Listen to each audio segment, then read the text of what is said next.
నేను ఇంట్లోనే ఉన్నా, దానికి కూడా రకరకాల ప్రచారాలు పెట్టారండి వీళ్ళు. దానికి కూడా ఐ ఇన్ఫెక్షన్ వచ్చినా జ్వరం వచ్చినా కూడా ప్రచారాలే. అట్లా ఉన్నారు.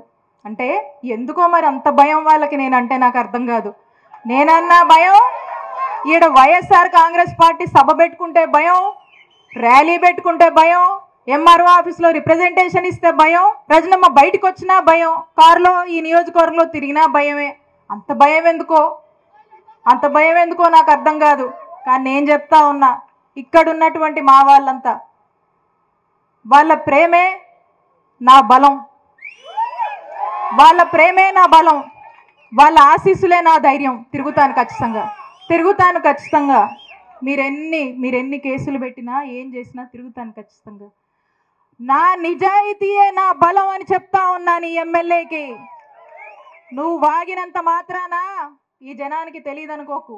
నీ నోరట్ట పనిచేస్తుంది, ఏం చేస్తాము పాపం. నీ నోరట్ట తిరుగుతుంది, ఏం చేస్తాము. ఇంకెందుకు మాట్లాడాలి నీ గురించి, అది నీకు నీ విఘ్నతకు వదిలేయాలి.